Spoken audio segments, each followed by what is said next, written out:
Kenny Omega has some new options at his disposal, as despite being one of the biggest stars of the past decade, his return from a life-threatening bout with divirticulitis allows him to play the underdog and fight from underneath. 2025 Omega is all about proving he still has what it takes, although between being the highlight of the March 9th AEW Revolution pay-per-view with this match against Konosuke Takeshita, as well as stealing the New Japan Tokyo Dome double shot with his January 5th match against Gabe Kidd, questions about whether Omega still has it aren't likely to linger on much longer.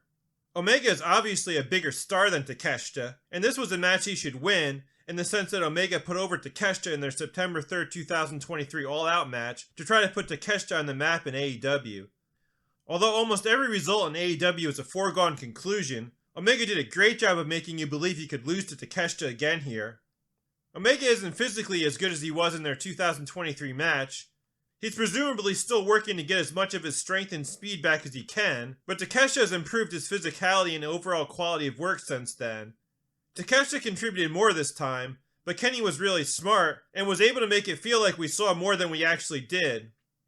This is a rare event in modern wrestling, where we usually forget everything almost immediately because it's so meaningless, and they're on to the next empty stunt.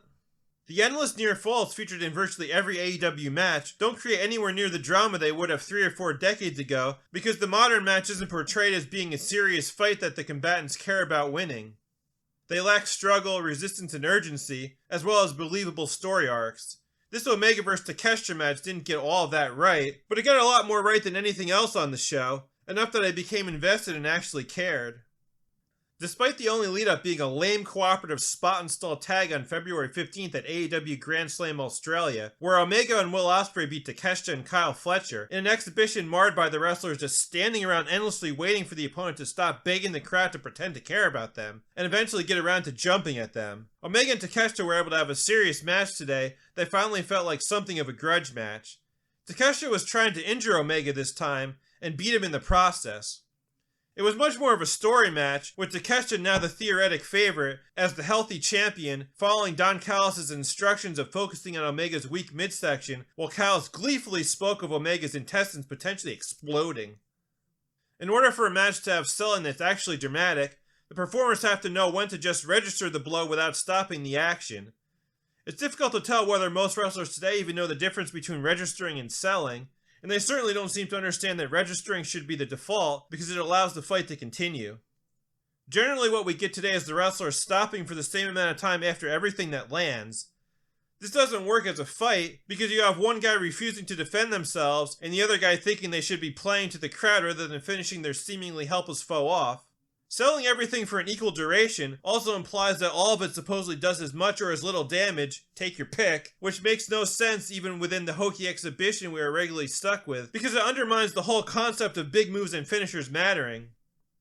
Omega and Takeshita actually got a lot of mileage by simply conveying which offense didn't do much damage and which did a lot of damage. By combining that basic concept with the equally elementary concept of telling a story built around Omega's well-known injury, they were able to sucker us into thinking Omega's gut was really hurt, because instead of just popping up every time, or just taking his allotted 30 seconds of immobility every time, he was up a lot slower after getting a front suplex onto a table that was lying sideways than he was from taking a big forearm. Much of what separated this Omega vs Takeshita match from the rest of the AEW Revolution card is they actually tried to fill the gaps by continuing to do something to the opponent.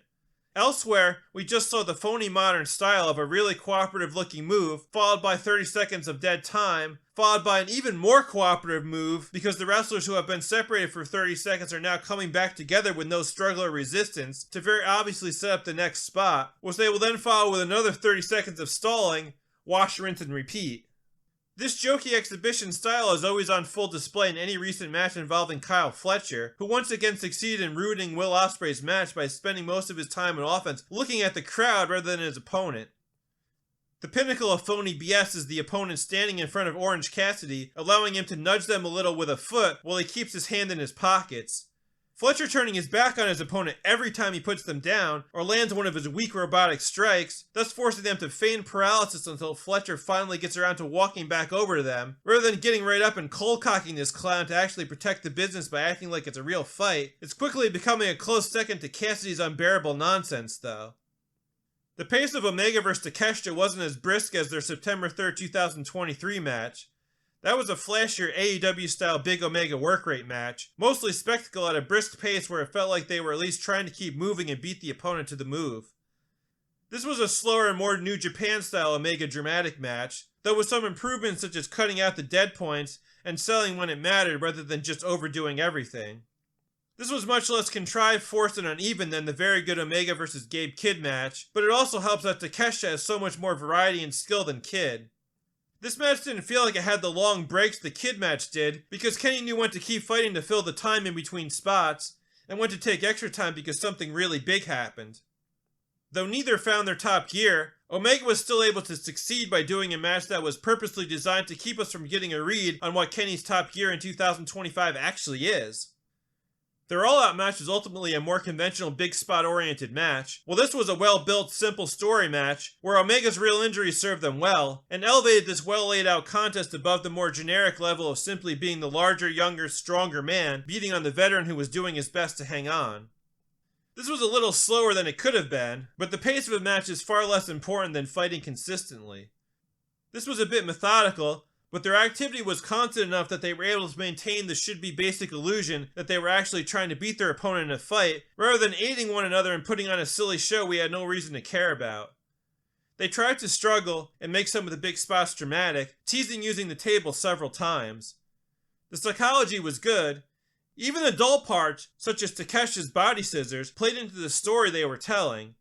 Kenny eventually got booed by the AEW crowd for flipping the table over to try to take it out of play, even though he's the babyface, but Takeshita did a front suplex onto it, then turned it sideways for a second one that really did in Omega's midsection. The fact that they never actually broke the table was memorable, while the expected break would have been forgotten in 30 seconds like every other trope.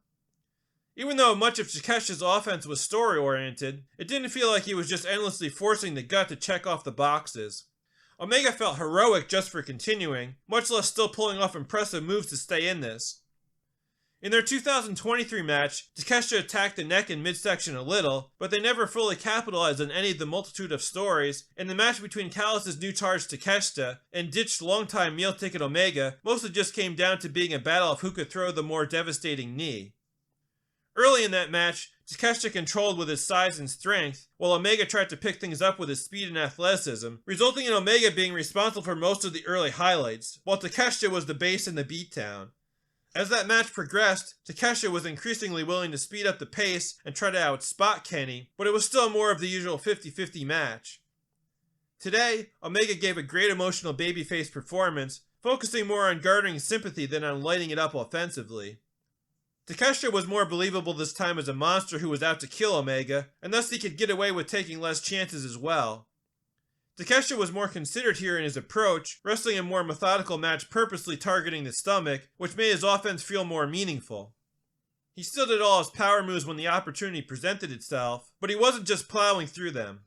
He was more than content to plug away at the midsection and force Kenny to find a way to make something happen that might backfire on him spectacularly. Kenny wasn't really benefiting from his moonsault attempts. On the floor, he hit the crucifix roll, but it took him too long to get the cover off the barricade so he could balance, and Takeshita shot him off stomach first onto the barricade closer to the crowd. In the ring, Omega succeeded with the combination, but by that time Takeshita had done enough damage to the midsection that it felt like Omega still may have gotten the worst of it. The near falls felt a lot more credible this time because they did a better job of making you believe Omega was on his last leg, thus making them more dramatic. Once Kenny started selling his stomach, he never really stopped. He had to win with a flash pin because his body wasn't quite up to the one-winged angel by the time he had Takeshita damage enough to maybe hit it. I would have preferred a quicker and more surprising small package counter for the suplex, rather than the clunkier Oklahoma roll into another crucifix when Takeshita kicked out that we got. Either way, it wasn't a good finish in the sense that after all they did, it ended basically from nothing, but it worked in terms of portraying the idea that a vulnerable Omega escaped with the title, rather than wrenching it from Takeshita's waist. While this was nowhere near as awesome as the MLP Takeshita vs. Mike Bailey match from October 19, 2024, I think it's Takeshita's best match in AEW. I give it 4 stars out of 5.